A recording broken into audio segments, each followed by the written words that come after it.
दोस्तों, साल 2025 का पहला चंद्र ग्रहण होली के दिन 14 मार्च को लगने जा रहा है।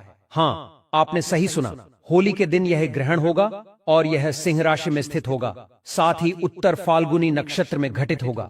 होली के दिन लगने वाला चंद्र ग्रहण बहुत ही शक्तिशाली माना जाता है और इसके प्रभाव 50 गुना अधिक होते हैं, चाहे वह शुभ हो या अशुभ। इसके प्रभाव मानव जीवन पर साफ साफ दिखाई देते हैं। अब सवाल यह उठता है कि होली कैसे मनाई जाएगी?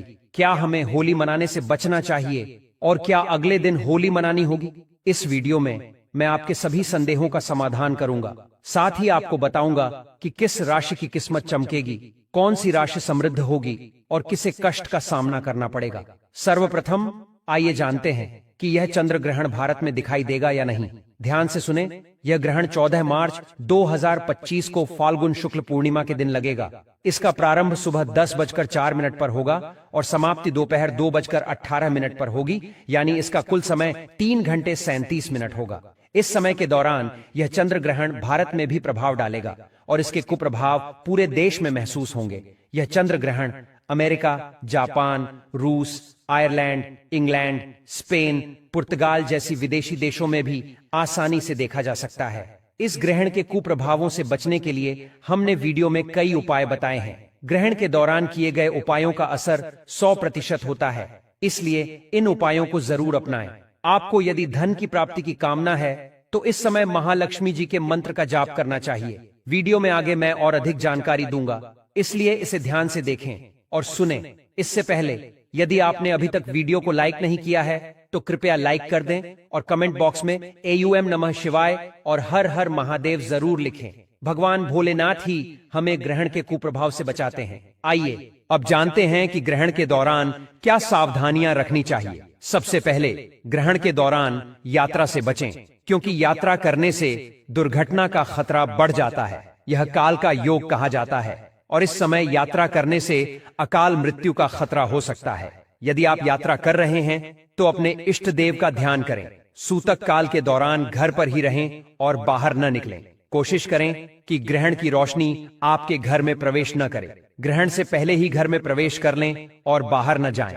ग्रहण की रोशनी आपके शरीर पर प्रभाव डाल सकती है, इसलिए इससे बचना चाहिए। सूर्य ग्रहण की तरह चंद्र ग्रहण को भी नग्न आंखों से नहीं देखना चाहिए। कई लोग इसे नग्न आंखों से देखने की गलती करते हैं, जो हानिकारक हो सकता है। दोस्तों, ऐसा माना जाता है ग्रहण को नग्न आंखों से देखने पर व्यक्ति की बर्बादी आती है, व्यक्ति के जीवन में तबाही आती है। तो इस बात का विशेष रूप से ध्यान रखें और ग्रहण से पहले और ग्रहण के बाद स्नान अब अवश्य करना चाहिए। कहा जाता है कि ऐसा करने से ग्रहण का कोई भी नकारात्मक प्रभाव नहीं रहता। सूतक काल के दौरान कुछ भी खाने पीने से बचना चाहिए। जब सूत काल लग जाएंगे तो आपको खाने पीने से बिल्कुल ही परहेज करना चाहिए और अगर ग्रहण से पहले कुछ भोजन बच गया हो तो ग्रहण खत्म होने के बाद इसका सेवन ना करें। नया भोजन बना करके आप सेवन कर सकते हैं और अगर आप इस प्रकार के भोजन को सेवन करते हैं तो यह आपके शरीर में बीमारी लाते हैं। यह आपकी कुंडली में दुर्भाग्य को लेकर के आते हैं, आपके जीवन में बर्बादी लेकर के आते हैं। अब आप में से अधिकतर लोग बोलेंगे कि बचे हुए खाने का इसका क्या करें। एक काम करें, बचे हुए जो खाने पीने की चीजें हैं, भोजन है, आप गौ माता को दे दीजिए। वहां पर जो पशु है आप उनको खिला दीजिए, या फिर अगर आप स्वयं खाना चाहते हैं तो तुलसी के दल उसमें डाल करके खा सकते हैं। लेकिन मेरी सलाह है कि इस प्रकार के भोजन का सेवन ना करें। इस प्रकार के भोजन हमारे लिए स्वयं के लिए विनाशकारी हो जाता है। देखिए भक्तों, हम तो सिर्फ सलाह दे सकते हैं, समझा सकते हैं, उपाय बता सकते हैं, बाकी आगे आपकी मर्जी। चंद्र ग्रहण के दौरान गर्भवती महिला रखें इन बातों का ध्यान, जैसे कि ग्रहण के दौरान गर्भवती महिला घर से बाहर ना निकले, किसी भी परिस्थिति में ग्रहण को ना देखें। ग्रहण के दौरान अपने पास दुर्वा घास जरूर रखें। दुर्वा घास रखने से ग्रहण का प्रभाव समाप्त होता है। मैं सभी दर्शकों को बताना चाहूंगा, चाहे आप भी हो, गर्भवती हो या ना हो, कोई बहन हमारे वीडियो को देख रहे हैं, भाई वीडियो को देख रहे हैं, तो अपने पास में दुर्वा जरूर रखना। ऐसा माना जाता है दुर्वा घास रखने से ग्रहण का प्रभाव समाप्त होता है और इस दौरान सिलाई है, कढ़ाई है, बुनाई है, जैसे जो भी काम कहे गए हैं, काम को नहीं करना चाहिए और शांति से काम ले।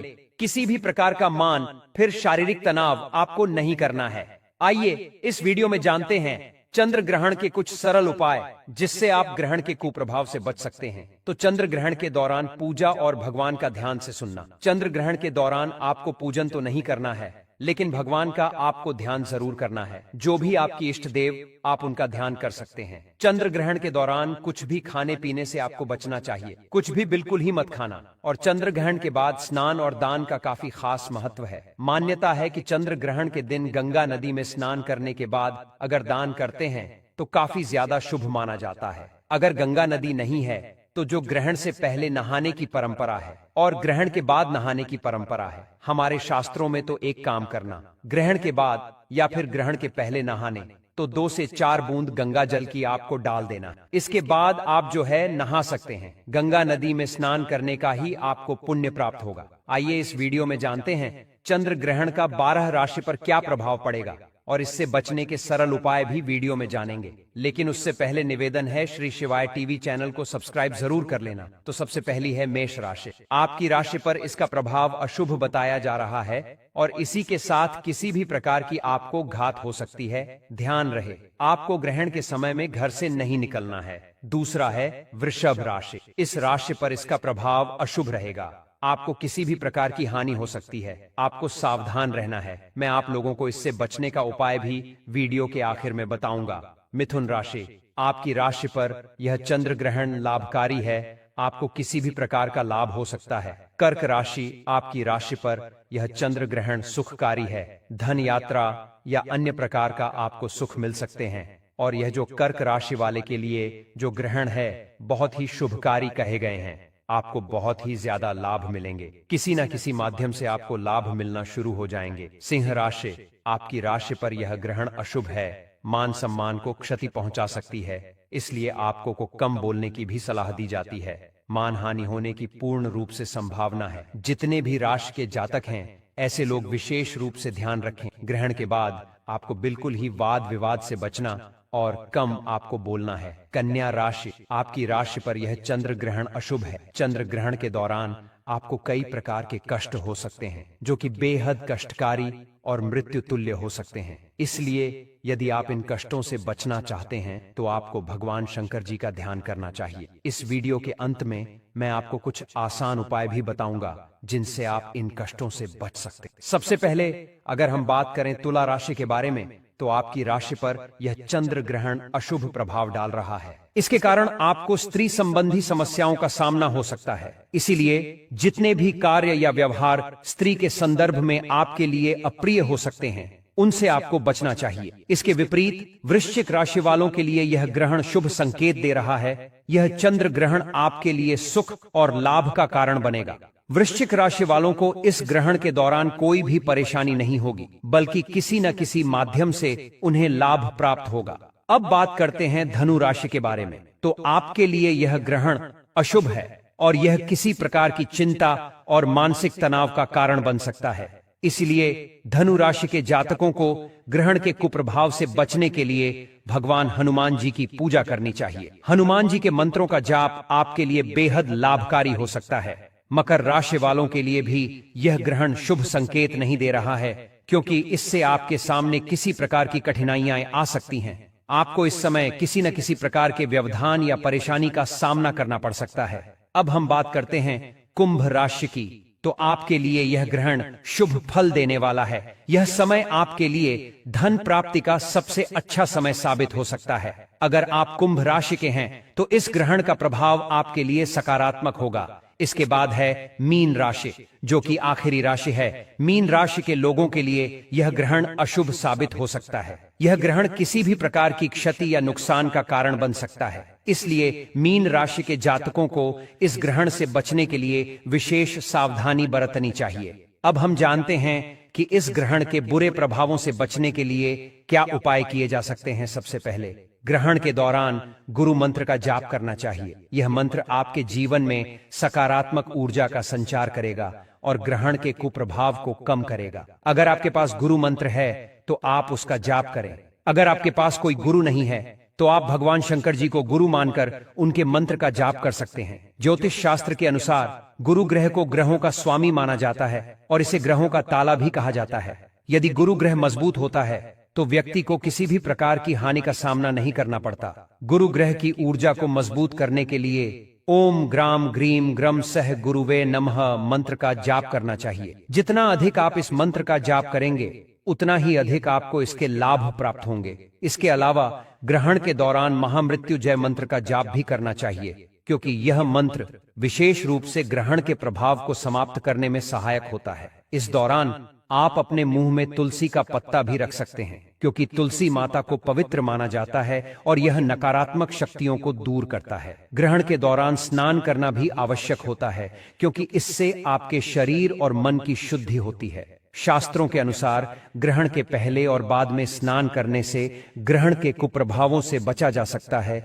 इसके साथ साथ आप महामृत्युंजय मंत्र का जाप करें, जो ग्रहण के दौरान विशेष रूप से प्रभावी होता है। यदि आपके पास गायत्री मंत्र है तो उसका जाप भी किया जा सकता है, क्योंकि यह मंत्र भी ग्रहण के प्रभाव को कम करता है।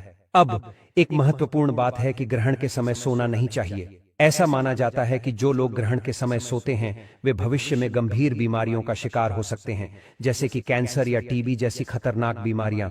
इसलिए ग्रहण के समय सोने से बचना चाहिए। अगर आपको सोना ही है तो भगवान के मंत्रों का ध्यान करके सोना चाहिए। अगर आपको लगता है कि ग्रहण का प्रभाव आपके जीवन में हानि पहुंचा सकता है तो एक और उपाय है, आपको अपने शरीर से 7 बार चावल लेना है और उन्हें अपने शरीर से उतारकर बहते हुए जल में बहा देना है। इससे भी ग्रहण के कुप्रभाव समाप्त हो जाते हैं। दिन भर जब तक ग्रहण का समय चलता है आपको मुंह में तुलसी का पत्ता रखना चाहिए, लेकिन तुलसी के पत्ते को तोड़ने से पहले उसे स्पर्श नहीं करना चाहिए, क्योंकि तुलसी के पत्ते को स्पर्श करने से पाप लग सकते हैं। आप एक दिन पहले तुलसी के पत्ते तोड़कर रख सकते हैं और फिर उनका इस्तेमाल कर सकते हैं। अंत में मैं यही कहूंगा कि यह वीडियो आपके जीवन में शुभ फल और मंगलमय परिणाम लाए। अगर आपको यह जानकारी उपयोगी लगी तो कृपया इसे दूसरों के साथ शेयर करें। यह जानकारी किसी के जीवन में परिवर्तन ला सकती है।